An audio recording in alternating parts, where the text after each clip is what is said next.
एक cold war का ज़माना था। उस पीरियड में एक बैलेंस ऑफ पावर थी। एक तरफ कम्युनिस्ट ब्लॉक था, एक तरफ अमेरिकन ब्लॉक था। हम उस वक्त अमेरिकन ब्लॉक का हिस्सा थे और खैर आज तक हम अमेरिकन ब्लॉक का ही हिस्सा हैं।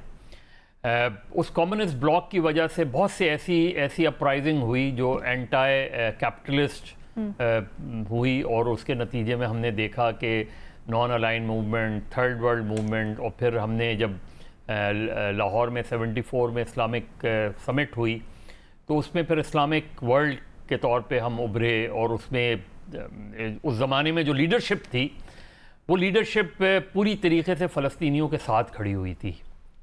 और इसके बावजूद कि उस ज़माने में मोनार्क्स तो आज तक हैं, लेकिन उस ज़माने में शाह फैसल का विज़न कुछ और था, क़द्दाफ़ी का विज़न कुछ और था, हाफ़िज़ अल-असद का मिशन कुछ और था, यासिर अराफ़ात थे, हवारी बोमिदियन थे, पाकिस्तान में ज़ुल्फ़िकार अली भुट्टो थे। ये एक ऐसी लीडरशिप थी दुनिया में जो कि चैलेंज कर रही थी, अमेरिकन ब्लॉक को चैलेंज कर रही थी और चैलेंज किया उन्होंने उस वक्त खड़े होके।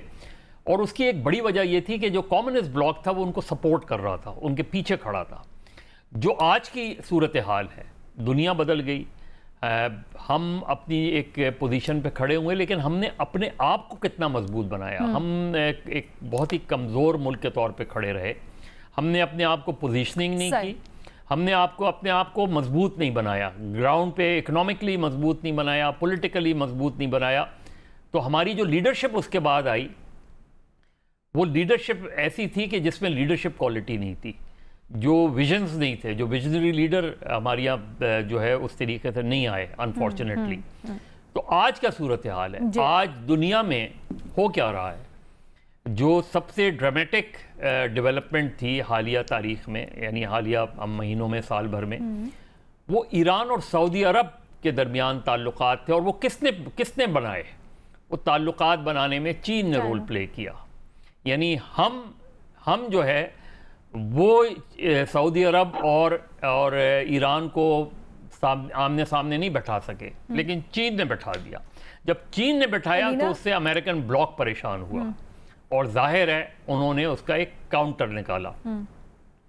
बहुत से हम यूएई की मिसाल देते हैं, हम सऊदी अरब, हम टर्की की मिसाल क्यों नहीं देते? टर्की के इजराइल के साथ बड़े अच्छे ताल्लुकात हैं और रहे, बीच में टेंशन भी हुई, सब कुछ हुई। असल चीज़ है हमें करना क्या चाहिए जी? हमें करना बेसिकली ये चाहिए कि हमें डिमांड करनी चाहिए इस्लामी सरबराह कॉन्फ्रेंस। इस्लामी सरबराह कॉन्फ्रेंस हो, तमाम इस्लामी मुल्क आएँ उसके अंदर, हम कोशिश करें। सर ओआईसी का प्लाटफॉर्म है ना, सब बैठते हैं। वही होता है ना, वो भी वही मुझे जरा 2 सेकंड दीजिएगा। वो भी वही होता है। और पाकिस्तान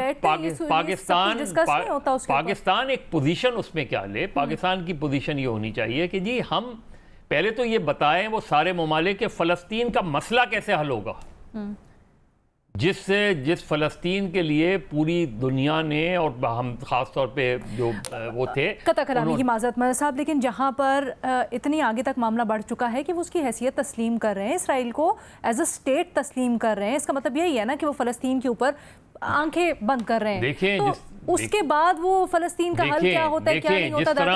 जिस तरह हम कश्मीर पे पोजीशन लेते हैं ना कि जी कश्मीर का मसला कश्मीरियों को हल करने दें, कश्मीरी सबसे बड़े स्टेक होल्डर हो। इसी तरह हमारी पोजीशन ये होनी चाहिए कि फ़लस्तीनियों का मसला जो है वो हल करना पूरी इस्लामिक वर्ल्ड का काम है। वो फ़लस्तीनियों का मसला तो हल करे, उसमें जो फ़लस्तीनियों पे जुल्म हो रहे हैं उनको तो रोकवाए। पाकिस्तान को इनिशिएट करके फौरन इसके ऊपर ओआईसी का इजलास बुलाना चाहिए। पाकिस्तान को ये डिमांड करनी चाहिए, क्योंकि एक ऐसा मसला है कि जहां आप दुनिया में आइसोलेट भी नहीं हो सकते और एक प्रिंसिपल पोजीशन भी है। तो पाकिस्तान को एक उसूली पोजीशन लेते हुए इशू को रिजॉल्व करने की वो करनी चाहिए कि किसी तरह रिजॉल्व हो।